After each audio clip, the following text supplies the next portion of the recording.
तर नमस्कार शेतकरी बंधूंनो, पाहूया आता तुमच्या विषयीची अत्यंत महत्त्वाची बातमी।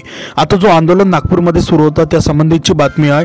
आता काय सरकारने निर्णय घेतला आणि शेतकऱ्यांच्या भविष्यासाठी नेमका अर्थ काय आहे कर्जमाफीचा यांच्यासोबत जाणून घेऊया। शेतकऱ्यांचा प्रश्न हा फक्त कर्जाचा नाही तर त्यांच्या आयुष्याचा आहे। आज आपण जाणून घेणार आहोत की महाराष्ट्रात सध्या सुरू असलेल्या शेतकरी आंदोलनाची पार्श्वभूमी, जो नागपूरमध्ये आंदोलन सुरू आहे, सरकारने घेतलेले जे महत्त्वाचे निर्णय आहेत आणि आता कर्जमाफीची शेतकऱ्यांसाठी भविष्याचा नेमका अर्थ काय याबद्दल आपण जाणून घेऊया। तर व्हिडिओ शेवटपर्यंत पहा। चॅनलवरती नवीन असाल तर शेतकरी बांधवांना विनंती आहे, पहिले सबस्क्राइब करा, कारण की तुमच्या अपडेट आपल्या चॅनलवरती लवकरात लवकर येत असतात। चला तर मग सुरू करूया आजच्या या व्हिडिओला, कारण की हा व्हिडिओ तुमच्यासाठी खूप अत्यंत महत्त्वाचा होणार आहे। महाराष्ट्रात गेल्या काही महिन्यांपासून शेतकरी आपली कर्जमाफी, पीक विमा आणि हमी भाव या प्रमुख मागण्यांसाठी आंदोलन करत आहे। नागपूरमध्ये हे आंदोलन सुरू होते। आंदोलनामध्ये अनेक गावगावचे जे शेतकरी आहेत ते गेले। त्यांचं पीक म्हणजे सोयाबीन, कापूस, ज्वारी, धान हे असे अनेक पीक ते आपल्या शेतामध्ये लावत असतात। तर आता दुष्काळी पिकांचे नुकसान आणि बाजारभाव घसरण्यामुळे हजारो शेतकऱ्यांचे आर्थिक संकटात सापडले। यावर्षी सोयाबीनला खूप कमी भाव, कापसाला खूप कमी भाव, वरून दुष्काळ, अतिवृष्टी यांच्यामुळे शेतकऱ्यांचे खूप नुकसान झाले। यामुळे शेतकरी खूप आर्थिक संकटामध्ये सापडलेले आहेत। तर या आंदोलनाचं नेतृत्व अनेक संघटना, विशेषतः बच्चू कडू यांच्या नेतृत्वाखाली करण्यात येत आहे।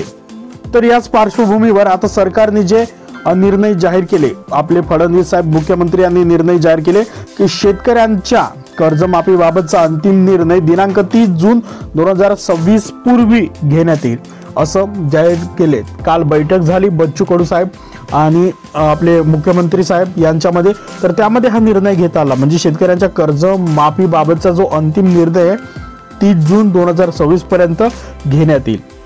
आता या संदर्भात एक उच्चस्तरीय समिती नेमण्यात आली आहे। ही समिती ठरवली की कोणते शेतकरी यासाठी पात्र असतील, शेतकऱ्यांचं किती नुकसान झालं, कोणत्या भागामध्ये किती पाऊस पडला आणि त्या भागाची पूर्ण पाहणी करून ते संपूर्ण त्यासाठी शेतकरी जे पात्र ठरतील त्यासाठी एक उच्चस्तरीय समिती नेमण्यात आली आहे। आता कर्जमाफीसाठी कोणकोणते निकष होतील ते पण ते समिती ठरवेल।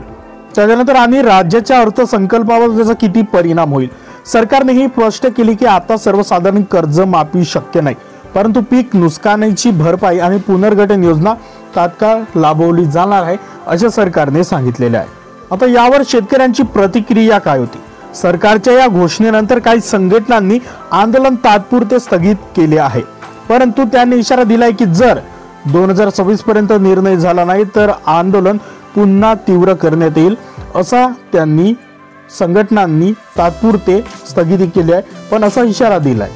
अनेक शेतकरी संघटनांचे मत आहे की फक्त कर्जमाफी हा तात्पुरता उपाय आहे। शाश्वत शेतीसाठी हमी भाव, शेती विमा आणि सिंचन सुविधा यावर अधिक भर देणे आवश्यक आहे, कारण की शेतीसाठी हमी भाव पण पाहिजे आपल्या धान्याला, आणि विमा पण पाहिजे, आणि सिंचन सुविधा यावर शासनाने अधिक लक्ष केंद्रित करावे हे खूप आवश्यक आहे।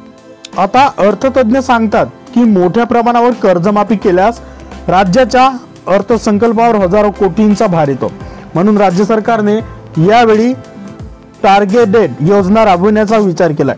त्यामुळे फक्त खरंच ज्या शेतकऱ्याला गरज असलेल्या शेतकऱ्यांनाच फायदा मिळणार आहे। तर शेतकऱ्यांचे खूपच नुकसान झाले, त्यांना खूपच पैशाची गरज आहे, आर्थिक मदतीची गरज आहे, त्यांनाच या शेतकऱ्यांना नुकसानीचा फायदा मिळेल।